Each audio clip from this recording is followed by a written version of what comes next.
खुशी होती है जब ऐसे परिवारों से बच्चे निकलते हैं जिनका शिक्षा से बहुत पुराना नाता नहीं रहा, अभाव से पल बढ़ करके अपने सपनों को नई उड़ान दे करके उस मुकाम तक पहुंचना वाकई काबिल तारीफ है।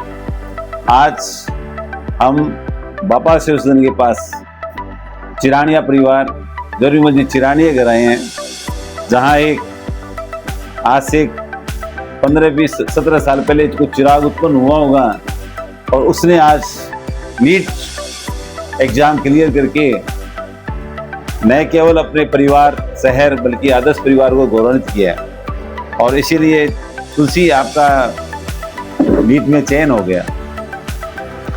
जिस एरिया में आप रह रहे हैं वहाँ पढ़ाई का बहुत ज़्यादा ऐसा सिस्टम नहीं रहा होगा। जब आपके दादाजी से पहले के फैमिली के बारे में सोचते हैं तो बड़े कष्ट से उन्होंने आगे पिताजी को पाला होगा, पढ़ाया होगा, फिर उन्होंने आपको पढ़ाया। आप इस यात्रा को कैसे देखते हैं?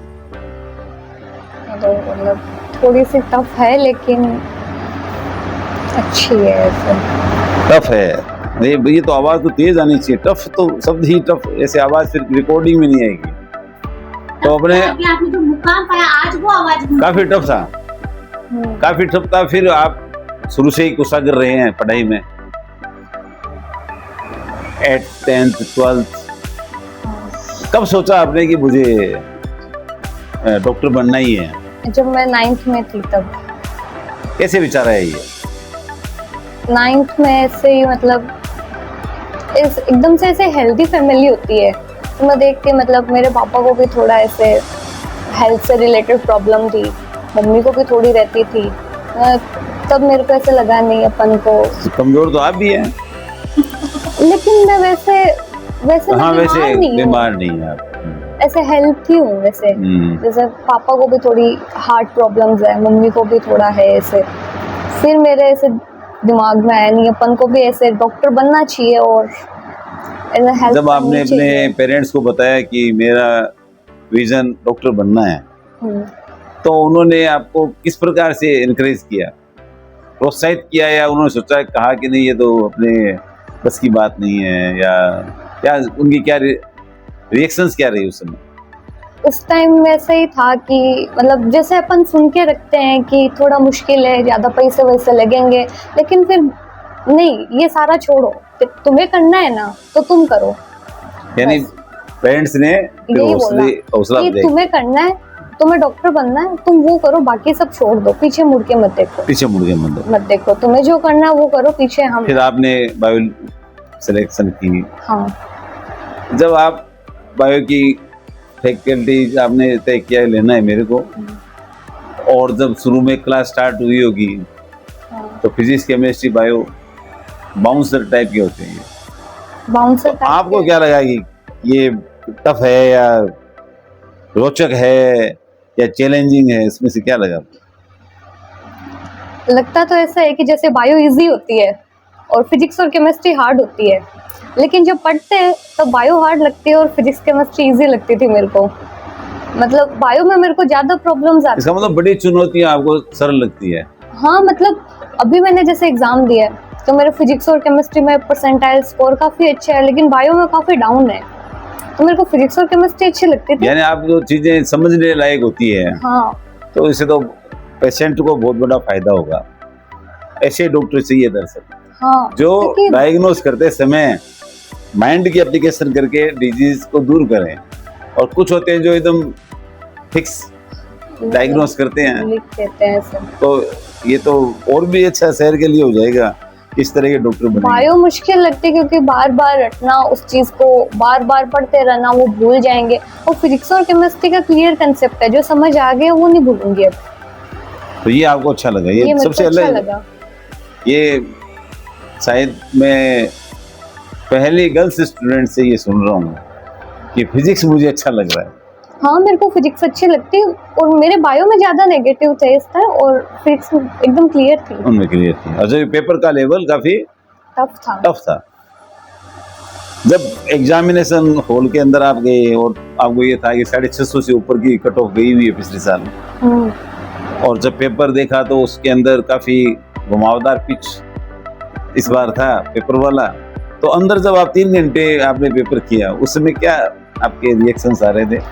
एक तो जब हम सेंटर पे गए तो मेरी फ्रेंड मेरे साथ थी और हम दोनों मतलब कोचिंग में भी साथ थे, क्लासरूम टेस्ट में भी साथ थे, तो वो साथ हो गई, तो थोड़ा सा उसका फर्क था। ऐसे ज़्यादा प्रेशराइज नहीं हुई, नहीं अपनी फ्रेंड अपने साथ है, तो वो थोड़ा माइनर जो टेस्ट होता है वैसा सा हो गया। फिर सारे बच्चे आते गए और मैंने पेपर आया तो एक बार वो डराते तो खूब है, ओ मार गलत हो जाएगी और साल बर्बाद हो जाएगा, फिर कुछ नहीं कर पाओगे, तो ऐसे काफ़ी डर गए थे। लेकिन फिर जब पेपर आया, पेपर को ओपन किया और देखा तो ऐसा लगा पेपर तो टफ है। फिर मैंने सोचा टफ है तो ऐसा सबके लिए टफ है, और मैंने ये बात साइड में रखी और मैंने पेपर करना शुरू किया। पहले फिजिक्स को खोला, थोड़ी ऊपर नीचे लग रही थी, फिर बायो पे चली गई, बायो भी ऐसे ही लगी, देन केमिस्ट्री पे आई, केमिस्ट्री पूरी सॉल्व की और काफ़ी अच्छे से की। फिर बायो को किया। इसका मतलब हमारे वाले सब्जेक्ट ने आपको कंफर्ट किया? वैसे बहुत कंफर्ट किया है केमिस्ट्री ने, बहुत कंफर्ट किया है, और मेरा सबसे अच्छा स्कोर ही केमिस्ट्री में है। केमिस्ट्री में से अच्छा स्कोर हुआ। हाँ, देन बायो पे आई, और बायो से जब फिजिक्स पे आई तब जैसे क्वेश्चन पढ़े देखे तो मतलब एक पेज पे 2 ही क्वेश्चन है, इतने तो लैंग्वेज के ऊपर से पढ़ना शुरू करते हैं, नीचे आते हैं तो भूल जाते हैं ऊपर क्या पढ़ा है। तो उसमें ऐसा तो है नहीं कि भाई सारे क्वेश्चन अपन अटेम्प्ट कर सकते हैं, तो सेलेक्टेड क्वेश्चन अटेम्प्ट किए जिनमें सही होने के चांसेस थे, तो वो किए। एंड पेपर सबमिट होते ही फिर बाहर आए तो कई बच्चे से रोते हुए निकल रहे थे, जो साथ वाले। वो रोते हुए देख के आपका कॉन्फिडेंस ज्यादा बढ़ा? मैं इनका भी खराब हुआ है तो फिर तो अपना ठीक हो गया। फिर नहीं, मेरे को ऐसा लग रहा था क्योंकि देखे देखे से क्वेश्चन थे, कंसेप्ट आ रहे थे, ज्यादा ऐसे नेगेटिव का था नहीं कि ज्यादा नेगेटिव हो जाएंगे, तो मैं आराम से हंस के बाहर आ गई। तो मम्मी और पापा दोनों सामने ही खड़े थे कि कैसा हो, मतलब अच्छा हुआ अपना। तो अपने जैसे कॉन्सेप्ट बार बार मैं कहता हूँ, रीडिंग, रिवीजन, रेगुलरिटी, इसको आप इस सफलता का क्या मानते हैं? इसमें कहीं काम आया है ये 3R का कॉन्सेप्ट? देखो, रेगुलरिटी तो होनी चाहिए। एक दिन 12 घंटे पढ़ लिए, अगले दिन कुछ नहीं पढ़ा, फिर 12 घंटे पढ़ लिए, फिर 2-3 दिन कुछ नहीं पढ़ा, वो बच्चे सेलेक्ट मतलब नहीं हो पाते। ऐसे एक्सेप्शंस तो कुछ हो ही जाते हैं, लेकिन जनरली नहीं हो पाते। लेकिन 6 या 8 घंटे की रेगुलर स्टडी जो आप कह रहे हैं पेपर लंबा आया तो रीडिंग हैबिट है। हाँ, आपको हम क्लासरूम में पढ़ने के लिए कहते फास्ट पढ़िए, हाँ, तेज पढ़ने की आदत होनी चाहिए, न्यूज़पेपर टाइप रीडिंग, हाँ, वो सचमुच में साकार होते हुए दिखाई दिया आपको एग्जामिनेशन हॉल में? होती है, क्योंकि 180 मिनट्स मिलते हैं, 180 क्वेश्चंस होते हैं, ओएमआर फिल करनी होती है, फिर एग्जामिनर भी आते हैं, वो भी अटेंडेंस करते हैं, तो अपन की स्पीड तो होनी चाहिए कि अपन 1 मिनट के अंदर बहुत सारे वर्ड पढ़ें, उनको समझें और उनका आंसर भी करें। तो रीडिंग स्पीड बहुत मायने रखती है।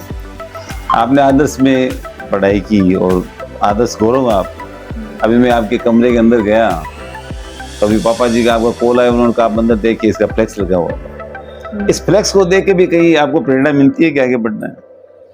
मिलती है, ये अपने आप में एक हुनर है, मिलती है। लेकिन आदर्श में आप पढ़े तो मुझे ध्यान में आ रहा मॉनिटर भी थी। हाँ, यानी इसका मतलब लीडरशिप का भी आप में गुण था। हाँ, ठीक है। तो कई बार ऐसा हुआ होगा कि मॉनिटर की जिम्मेदारी ज्यादा होती है, कभी आप सर के सिर में है क्या कि ये क्यों व्यवस्था नहीं है, मॉनिटर का ड्यूटी होती है, आपने क्यों डांट लगाई या कभी ऐसे बच के ऐसे निकल गया? ऐसे बच्ची गई थी मैं तो। कभी तो चीज में होंगी कि जैसे कभी शोर वोर होता है या फिर ऐसे मतलब इधर उधर भागम भाग चलती है, वो मैनेज नहीं हो कई बार सहेलियों ने बोला होगा कि तू मेरी पक्की बायली है, गुरुजी ने मत कही। मैं उसका सबसे पहले कहती। ये सुन रहे इंटरव्यू, वो लड़कियां कहेंगी वो सर को बोलते थे, और नाराज होंगे तो फिर मैं राधे श्याम जी सर के पास जाती तो मैं उनको बताती जो भी वो पूछते। उस टाइम मैं सहेली फ्रेंड ये नहीं देखती, जिसके बारे में पूछ रहे उसके बारे में बता दिया। हार्ड ऑनेस्ट होना ये बहुत बड़ी विशेषता होती है, इसीलिए मॉनिटर हम लोग चुनते हैं, ये सबसे बड़ी। और सर जो सहेली होती है उसके लिए खासकर बताना चाहिए, ये भी उसके लिए खासकर बताना चाहिए। अच्छे मित्रता का मेन गुण यही होता है कि वो अपने सहेली जैसे आपके हैं तो उनकी कमियों को तभी वो आगे बढ़ पाएंगे और प्रेरित करते हैं हम लोग। आपके जैसे रिजल्ट आया, ये किसने देखा सबसे पहले रिजल्ट? सबसे पहले तो मैंने ही देखा मतलब। नेट पे हम्म। उस समय जब रिजल्ट आने वाला था, किसी का फोन आया कि देखो साइट के ऊपर रिजल्ट आ गया है, तब क्या एक्सप्रेशन है आपके अंदर? कितनी बार आपने कोई हनुमान चालीसा किया या दुर्गा चालीसा किया, क्या ऐसे रहा होगा? हनुमान चालीसा तो सुबह ही किया था। दिन फिर ऐसे देखा कि रिजल्ट आएगा, फिर फाइनल आंसर की आई, 9 बजे आई थी वो। फिर उसके बाद और देखा 11:30 बज गए थे। फिर मेरे को लगा अब तो नहीं आएगा, तो शाम को ही आएगा, मैं सो गई। फिर ऐसे मम्मी फोन वोन देखते, अपन न्यूज भी चला के रखते, तो मम्मी ने बोला रिजल्ट आ जाएगा, अभी आने वाला है थोड़ी देर में। मैं उठी और मैं मुंह ही नहीं धो के इससे पहले रिजल्ट आ गया, तो उसको ही चेक करने लग गई। फिर वो साइट इतनी बिजी चलती है कि आधे घंटे तक वो भी नहीं मिला। फिर अपने कोचिंग सेंटर में फोन किया, उनके पास जो रोल नंबर होते हैं उनको पासवर्ड भेजे, फिर उन्होंने व्हाट्सएप पे सेंड किया, तब मैंने देखा, फिर मम्मी को बताया, फिर कंटिन्यू फोन आने लग गए। जब पापा को आपने कॉल किया तो पापा को मम्मी ने कॉल करके बताया, आपने बताया? पापा को उधर से ही पता लग गया था। पापा के वो भी काफी एक्साइटेड हाँ, थे, पता लगा तुम लोग मेरे को भी ऐसे भेजो, रिजल्ट निकालो भेजो, क्योंकि पापा ऑन ड्यूटी है, इसीलिए फिर हमने ही उनको सेंड किया। तो ज्यादा खुश कौन हुए आपके? दोनों ही हुए, हम सभी मतलब ऐसे खुश हुए। आपके मासी जी भी आए हुए? हाँ, मासी जी भी तो। मंजू जी? हाँ, मासी को भी मैंने ऐसे रोल नंबर और पासवर्ड सेंड किए थे, तो उनके भी ऐसे है कि निकालो रिजल्ट निकालो, निकल नहीं रहा। ये मित्र वालों को भी फोन कर रहे हैं, लेकिन अब साइटों का क्या ही करें, वो तो ऐसे ही चलती है, तो सब जगह ये सब पता। मासी ने फैमिली ग्रुप में डाला होगा हाँ, कि हो गया उसका, हो गया। मासी के भी ये रहा होगा सबसे पहले बधाई दे दूं। हाँ, संग पहली कनो और कंप्यूटर हुए ने। हाँ कन्हैया मामा जी, कन्हैया, हाँ उन्होंने, उसने, हाँ फिर तो बधाइयाँ आने लगी। बधाई आने लगी। और आप अचानक ही ऐसे हो गया कि तुलसी छा गई एक तरह से। ऐसे वो साहिल बोलता है, दीदी आप लाइमलाइट सारी ले ली आपने। ये इसीलिए मैं क्या कहता हूँ, ऐसे ड्रीम्स होते हैं जब कोई स्टूडेंट अपनी क्षमता से पहचाना जाए। आज जैसे तुलसी की पोस्ट लगी होगी तो स्वाभाविक है कि किन की लड़की है, ये क्वेश्चन आता है, तो आपके पिताजी का नाम आएगा, आपके चाचा जी, ताऊ जी जिनका भी है, दादाजी का आएगा, माता जी का आएगा। माता जी ने भी एग्जाम के दौरान और उनमें इन्होंने भी काफी सेक्रीफाइस किया होगा, मोटिवेट किया होगा। बहुत मोटिवेट किया है। मैं हमारे रेगुलर टेस्ट होते 14 डेज चिंता भी करता हो लगा इतनी केपट है तो सोचिया मुड़ो हो गया, बढ़ना तो होता ही है। कहती क्या थी मम्मी जी? मम्मी ऐसे ही बोलती, तेरा मन करे ना उतनी देर मन लगा के पढ़ा कर, लेकिन जब ऐसे थक जाए, ऐसे लगे कि अब नहीं पढ़ा जाता, फिर जिद मत किया कर, फिर वो पढ़ाई काम नहीं आएगी। तो ये अच्छी राय है, ये भी फिर थोड़ा रेस्ट करके बहुत से स्टूडेंट ऐसे किताब लेके ठंडे दिमाग से पढ़ा कर, क्योंकि ऐसे पढ़ाई अपन को याद ज्यादा नहीं रहती है, ठंडे दिमाग से पढ़ते हैं तो वो ज्यादा याद रहती है। अब आप जैसे आपकी एक अलग यात्रा शुरू हो जाएगी, आपका सपना पूरा हो रहा है, मेडिकल कॉलेज में आप चले जाएंगे, कोई ऐसा भी सेक्टर है क्या तो स्पेशलाइजेशन की मैं इस रोग की डॉक्टर बन जाऊं तो ज्यादा बेटर रहेगा मेरे लिए? है, कौन से? मैं गायनेकोलॉजिस्ट बनना चाहती हूँ। लगे कि अब नहीं पढ़ा जाता, फिर जिद मत किया कर, फिर वो पढ़ाई काम नहीं आएगी। तो ये अच्छी राय है, ये भी फिर थोड़ा रेस्ट करके बहुत से स्टूडेंट ऐसे किताब लेके ठंडे दिमाग से पढ़ा कर, क्योंकि ऐसे पढ़ाई अपन को याद ज्यादा नहीं रहती है, ठंडे दिमाग से पढ़ते हैं तो वो ज्यादा याद रहती है। अब आप जैसे आपकी एक अलग यात्रा शुरू हो जाएगी, आपका सपना पूरा हो रहा है, मेडिकल कॉलेज में आप चले जाएंगे, कोई ऐसा भी सेक्टर है क्या तो स्पेशलाइजेशन की मैं इस रोग की डॉक्टर बन जाऊं तो ज्यादा बेटर रहेगा मेरे लिए? है, कौन से? मैं गायनेकोलॉजिस्ट बनना चाहती हूँ। गायनेकोलॉजिस्ट बनना चाहती हूँ। तो मातृशक्ति को संबल प्रदान करने के लिए ये लाइन आपने चुनी है। क्या सोचते हैं आप कि लोग ये कहते हैं कि डॉक्टर धरती का भगवान होता है, ऐसा क्यों कहते हैं? क्योंकि जब किसी की जान खतरे में होती है तो शायद डॉक्टर ही उसको बचा सकता है, और किसी में 100% बचाता है वो। और डॉक्टर्स होता है वो हर पेशेंट जब उसकी दहलीज से वापस लौटता है तो उसके चेहरे पे मुस्कान देखना चाहता है। आप क्या सोचते हैं कि कितने लोगों के चेहरे पे आप मुस्कान लौटा देंगे? जो मेरे पास आएंगे उन सबके 100% एफर्ट करेंगे, मतलब मैं अपना 100% दूंगी। 100% दूंगी। यानी अच्छे डॉक्टर बनने का आपका एक ड्रीम है। ड्रीम है। जो स्टूडेंट से भी 10th पास आउट हुए होंगे और उनको ये हवा लगता है कि भाई फिजिक्स केमिस्ट्री या उनके सपने भी है डॉक्टर बनना, उनको क्या संदेश देना चाहते हैं? भाई अगर सपने हैं डॉक्टर बनने के तो उनके पीछे मेहनत तो करनी ही पड़ेगी। सबसे पहला तो ये है कि बच्चे को मेहनती बनना चाहिए और हार्ड वर्क करना चाहिए, तभी अपन आगे बढ़ पाएंगे। और जो फिजिक्स केमिस्ट्री है तो इनमें डरने की बात नहीं है, अच्छे से जाओ और अपने टीचर से इनको समझो। ये एक बार नहीं समझ आएंगे, 2 बार नहीं समझ आएंगे, लेकिन जब अपन मेहनत करते ही जाएंगे तो एक दिन तो ज़रूर समझ आएगा। मैंने जब शुरू किया था मेरे 180 में से 90 आए थे, 20 भी नहीं थे, 90 मार्क्स आए थे। मैंने वहाँ से शुरुआत की है। और आदर्श परिवार में आपका कैसा अनुभव रहा? आदर्श परिवार का अनुभव बहुत अच्छा था, और सबसे अच्छा ये कि आदर्श परिवार ने मेहनत करना सिखाया है। मेहनत करना सिखाया है। ATS है, ATS होते हैं, MTS होते हैं, महासंग्राम सीरीज होती है, सुपर कॉन्टेस्ट करवाते हैं जनवरी में।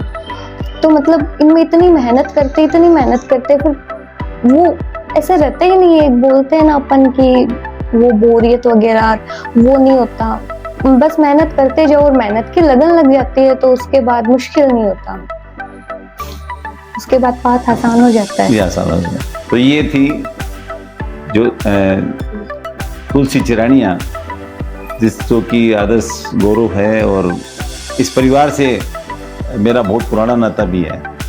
और सारे एक परिवार में जब इस तरह के बच्चे निकलते हैं तो आज काफ़ी व्यस्त शेड्यूल था मेरा, लेकिन जब मुझे पता चला कि टीचर्स आपके घर आए हैं तो मैं अपने आप को नहीं रोक सका, और मुझे बहुत अच्छा लगा जब आज मैं आया हूँ। तो मुझे लगता है कि मैं मेरे परिवार में मेरी बेटी का सम्मान करने के लिए आया हूँ। बहुत बहुत धन्यवाद।